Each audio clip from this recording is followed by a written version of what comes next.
Hello students. So we are starting with our first chapter, crop production and management. Food is the basic requirement for all living beings. We get energy from food we eat. Human population is increasing very rapidly, and to provide food for billions of people all over the world is a big challenge. तो इस chapter का motive है to understand the importance of crop production. There are various things what we'll be looking for in this chapter, which have been listed in these key points. So let us start with the first one, crop, because crop is where from where we get the food.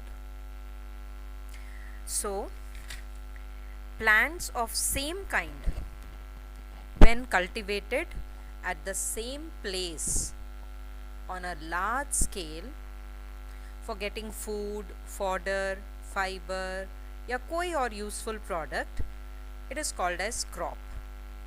और जो land होता है ना जहाँ पर ये crop हम grow करते हैं, जहाँ ये क्रॉप हम कल्टिवेट करते हैं, that is called as a field.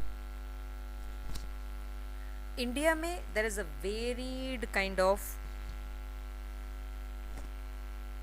climatic conditions, and based on growing seasons, crops can be basically classified, या उनको दो टाइप से हम क्रॉप्स को क्लासीफाई कर सकते हैं.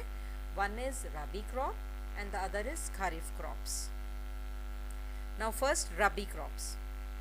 These crops are grown during the winter season. Winter season from November, December to March or April. So they are harvested in March or April, like the winter season which has just now finished. अब जो winter season में crop हमने grow की थी वो अब हम March April में harvest करेंगे. और हमें पता है हमने इस season में कौन सी बैसाखी हम किस लिए मनाते हैं, क्योंकि हम wheat को हार्वेस्ट करते हैं. सो wheat, barley, pea, gram, ये सारे के सारी रबी क्रॉप्स हैं. Now the second type of crops are kharif crops. These are generally cultivated or planted during monsoon season, rainy season में grow करते हैं हमें, क्योंकि इनको they require lot of water to grow. और rainy season के कौन से months होते हैं? From June, July. It is sown in June and July, and then it is harvested in September or October. और हमें पता है, we know that the crop which is grown in rainy season all over India, very common crop is paddy or rice, and other common kharif crops are cotton, maize and groundnut, soya bean. These are all kharif crops. There are other crops also like cash crops.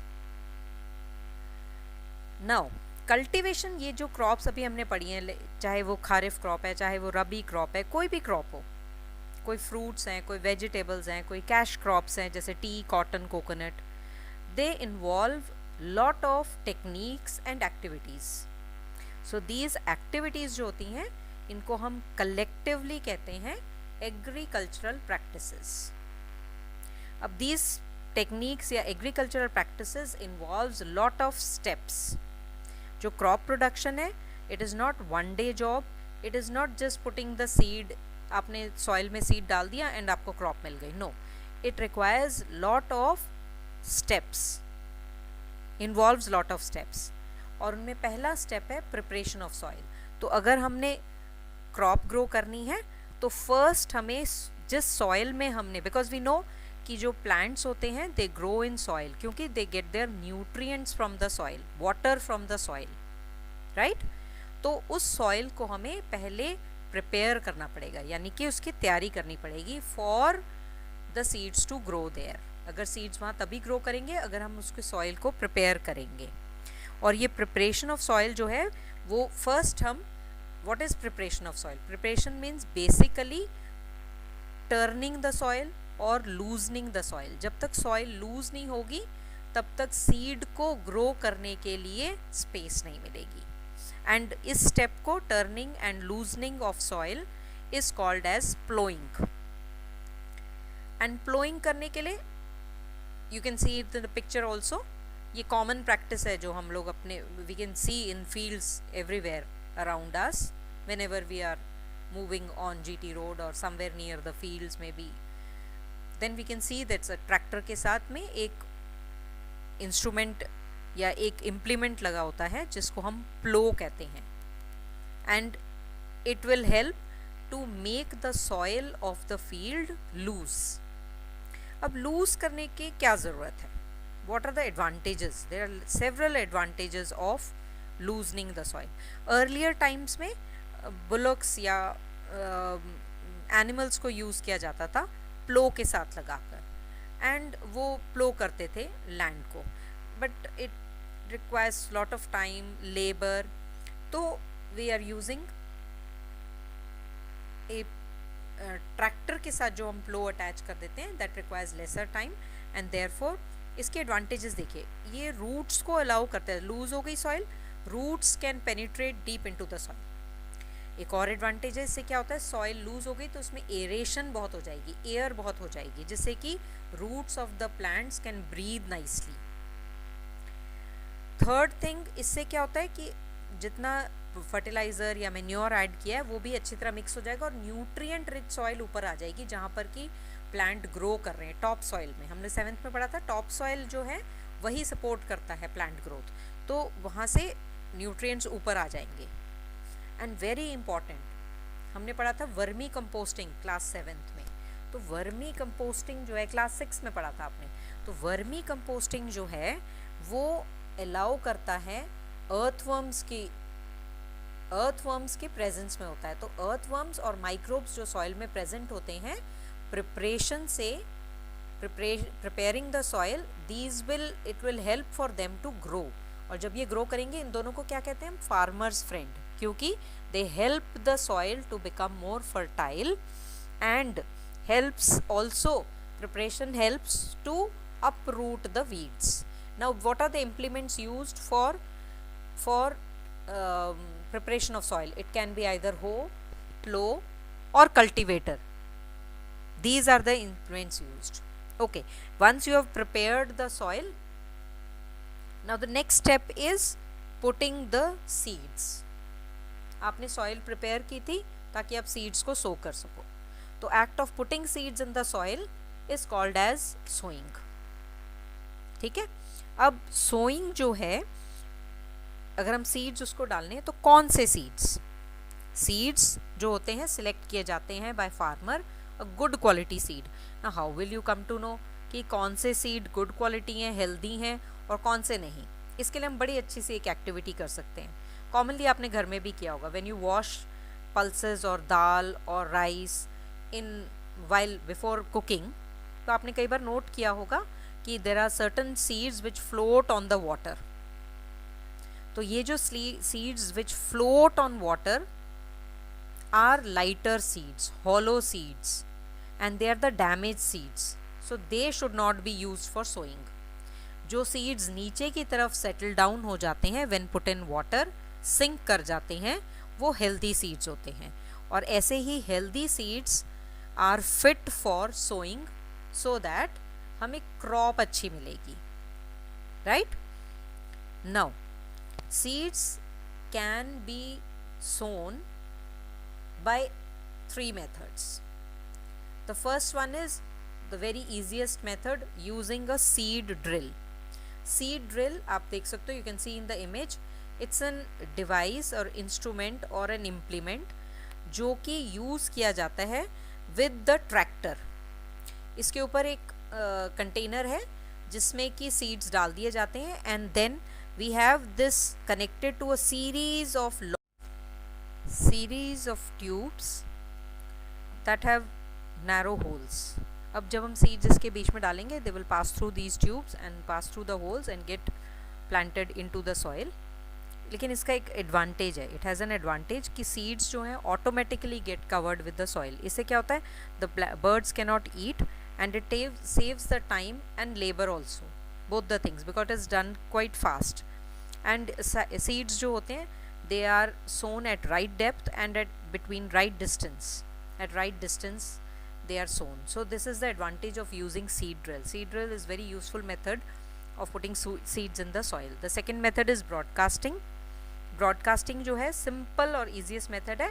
Simply हाथ में हम seeds लेते हैं और scatter कर देते हैं, as you can see in the image also, scatter कर देते हैं by hand on the prepared field. And wheat is grown sown by this method. इसके दो डिसएडवांटेज हैं.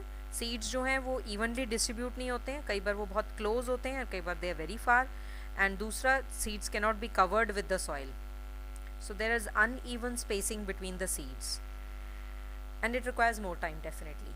Third method is transplantation. Transplantation वो मेथड है जिसमें कि seeds, sometimes the seeds can not be directly put in to soil for the crop. And in those cases the seeds needed to be first sown in the nursery, and then after they grow to a certain height they are called as plantlets. ये plantlets हम field में sow करते हैं for getting crop. और as you can see in the image, paddy is one of the commonest transplanted crop. इसके seeds नहीं हम field में ग्रो करते हैं, बट प्लांटलेट्स ग्रो करते हैं या कल्टिवेट करते हैं फील्ड में, and then we get the crop. So that is example is paddy और rice. So this is the method of sowing seeds. Now after we have sown the seeds, the next step now is adding manure and fertiliser. Manure और fertiliser दो ऐसे substances हैं जो कि रेप्लेनिश करते हैं soil की फर्टिलिटी को. Now why are they required? क्या होता है कि continuous cultivation of crops in the same field season after season, years after years, उससे क्या होता है कि न्यूट्रिएंट्स जो होते हैं सॉइल के वो कम हो जाते हैं, डिप्लीट हो जाते हैं. अब अगर आप क्रॉप ऐसी फील्ड में ग्रो करोगे तो जो प्लांट्स होंगे वो वीक होंगे और उनकी यील्ड भी कम होगी. बट वी डोंट वांट, अगर हम क्रॉप ग्रो कर रहे हैं and the farmer needs benefit, तो उसको अपनी सॉइल को रिप्लेनिश करना पड़ेगा with the lost nutrients time to time. और उसके लिए दो एक ईजी मेथड है, यूजिंग मेन्योर एंड फर्टिलाइज़र. अब ये जो मेन्योर और फर्टिलाइज़र हैं ये इंश्योर करते हैं कि adequate amount of nutrients are given back to the soil. Now what are manure and fertilizers? Manure are natural substances which are obtained by decomposition of cattle dung, human waste and plant residues. They are grown in the field itself. Farmers इनको, इन चीज़ों को जो cattle dung है, plant residues है, कुछ और biodegradable method है, अपनी field में dump कर देते हैं and leave it, and the manure is ready. So it is free of cost. It provides lots of humus to the soil. And but it has a disadvantage. ये less nutrient specific है. सारे nutrient थोड़ी थोड़ी amount में देता है, but it will never ever cause, it is eco-friendly, does not cause any soil or water pollution, but it is not soluble in water, but it improves the texture of the soil. All right, now fertilizer आप लोगों ने पहले भी पढ़ा हुआ है. inorganic substances, chemical substances हैं जो factories में हम produce करते हैं. It does not provide humus, but it is very rich in nutrients like nitrogen, phosphorus and potassium. Excessive use of them causes soil and water pollution, and it is very costly. Now for today's class only this much. Please go through till page number 7 of your textbook, NCERT textbook. You can download it from Diksha app, and then please go through till page 7 and solve the worksheet attached.